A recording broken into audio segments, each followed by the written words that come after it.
And he told me how he would like to have a dragon or something like that in his logo. And I thought, okay, we can do that, even though I didn't like the idea. But, he paid me like $15,000 for this project. So I kind of had to accept it. Then my designer designed the logo and it looked good, but it didn't fit my client's brand. It didn't make sense. And we didn't like it, the client didn't like it, and the whole project was just a mess. Now I don't work with clients who know exactly what they want anymore. I am an expert, not my client.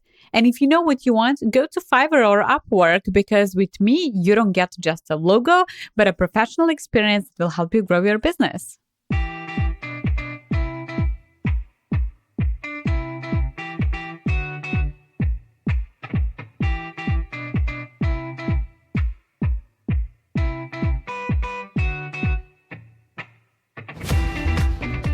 Welcome to the Profitable Graphic Designer podcast.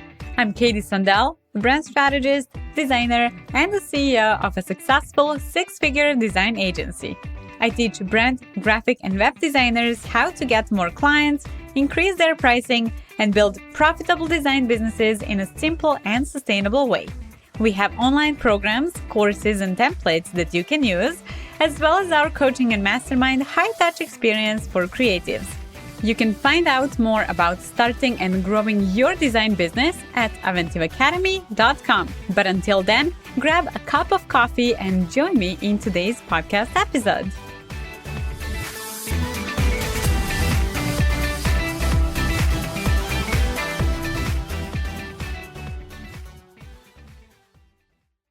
A few months ago, one designer asked me, how do you deal with people who don't know what they want? And I'm like, what do you mean? Isn't that the best? So during the coaching call with him, I explained why we don't even work with clients who know exactly what they want and how we are experts, and basically why it's the best to work with clients who don't know what they want, because, they're clients. You are the designer. So let's chat about this, because it may seem like a challenge, but I'm here to show you how it can be a golden opportunity for you to shine and showcase your uniqueness and quality as a designer. So first things first, it's crucial. It's super important to understand where your clients are coming from. Many of them aren't design experts.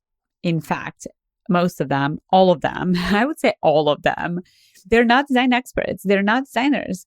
Maybe they have a vision for their business, for their brand, but they struggle to articulate it. They don't know how the designs should look like.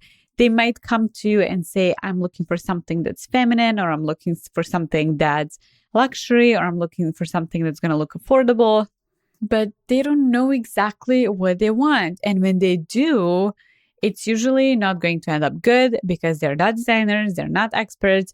So what they want might not work for their brand and for their business. So that's where your expertise comes in. You're not just a designer, you're a visual problem solver. You have the skills to translate their ideas into compelling designs. So when you're faced with a client who doesn't have a clear vision, it's time to become their guide. You need to schedule a consultation where you can dive deep into their goals, values, and the essence of their brand. You need to ask questions like, what message do you want to convey to your target audience? Who is your target audience? What are your brand core values? Let's talk about your brand's voice, and so on. Basically, it's a brand strategy, but you really have to uncover these answers. You have to start from a clearer picture of the direction your designs should take. So let me give you an example. And this was a few years ago. It was 2-3 years ago when I made a big mistake in my branding and design agency.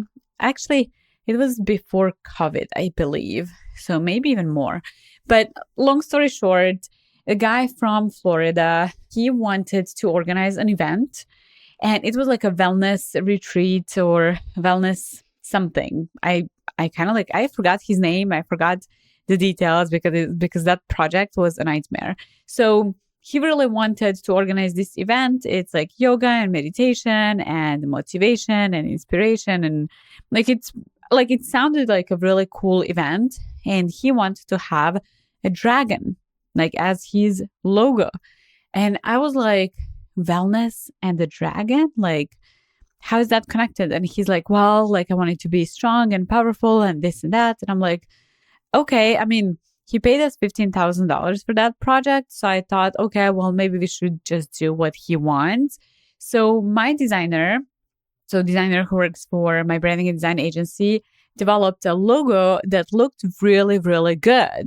The logo was amazing, the logo itself, but that logo didn't look like it should be for his brand nor for a wellness event. I mean, when you think of wellness, you think of something that's more like a spa, right? Like something health and wellness and something more peaceful. And yes, the event itself should be powerful and all of that, but come on, a dragon.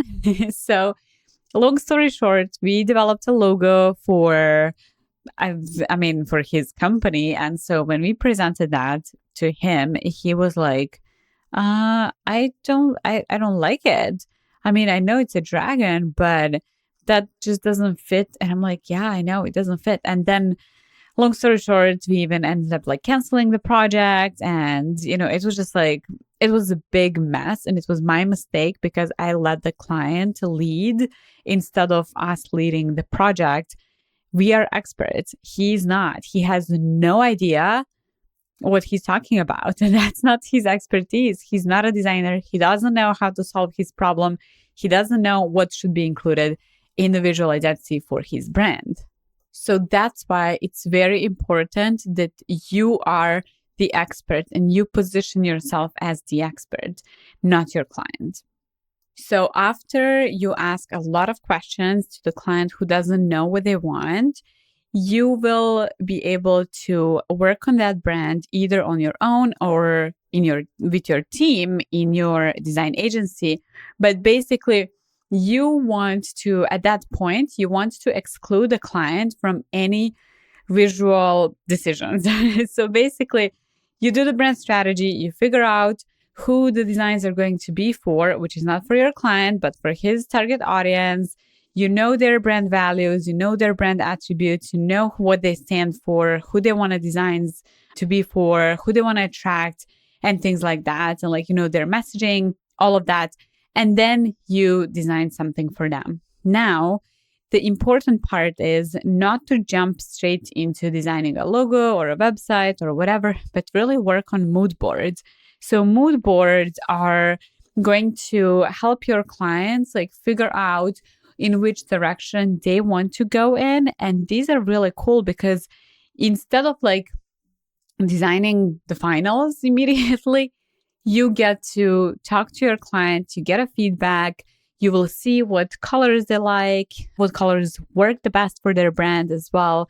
And it's just having mood boards is so important when clients are choosing what the next step is going to be. And then when dealing with clients who aren't entirely sure about their design direction, your role as an expert becomes even more significant. Instead of presenting multiple design concepts, and this is something that I've done in the past so many times, the approach here is to focus on delivering literally one well-crafted concept that addresses their specific needs and goals. So let's say you have a client and they have healthy yogurts. And now instead of presenting 10 different logo designs or even 3, we don't have to go with 10, but let's say 3 different logo designs that they can choose from and then work on revisions. Here you need to present one logo design that is custom made for their brand, because these clients who don't know what they want, and again, they are the best, but then it's very hard to deal with people who don't know what their brand is all about. And what you will get is you will show them 3 different concepts and they're going to choose typography from logo number 1. They're going to choose colors from logo number 2, and they're going to choose icon from logo number 3. And then you're going to have a circus. When you put that all together, it's going to look like a mess. So you need to channel your expertise into crafting a design that is going to match their brand essence, message, and target audience, that everything is going to align. So this one concept should be a compelling solution that stands as a testament to your skills as a designer.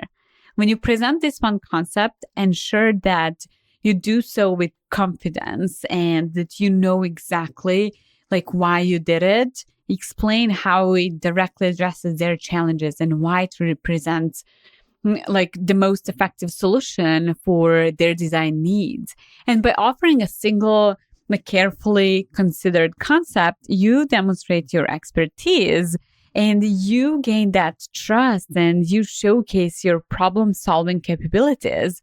This focused approach can lead to a smoother transition-making process and a stronger client-designer relationship as well. Because when they came to you, they came for a solution and you offered one solution. They don't want 3 solutions to choose from.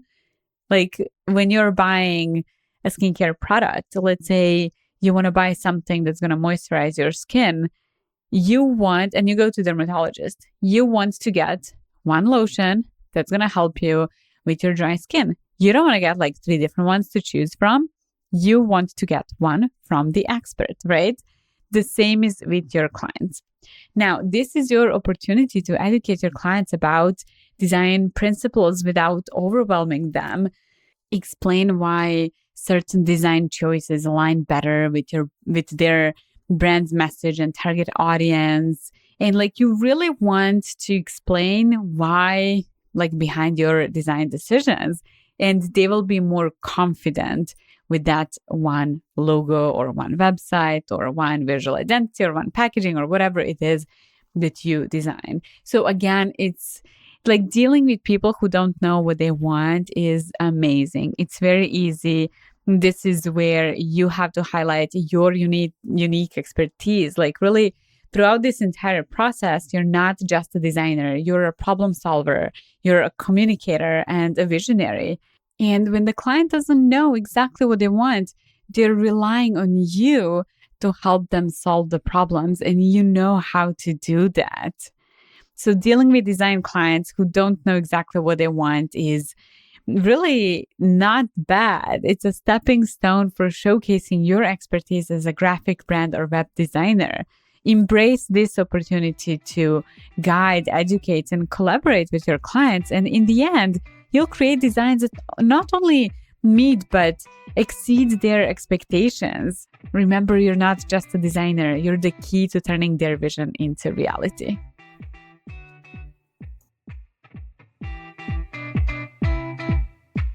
Thank you for joining us today on The Profitable Graphic Designer.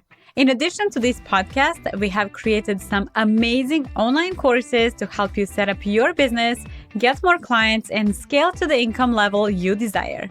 If you need help developing your graphic brand or web portfolio so it stands out, if you want to learn how to create proposals new clients will say yes to, if you're still trying to figure out how much to charge for your services, and if becoming the go-to designer for your dream clients is your goal this year, then I invite you to enroll in my signature 12-week program, The Profitable Designer, or one of our other specialized online courses. To learn more about it and get started, visit aventivacademy.com. See you next time.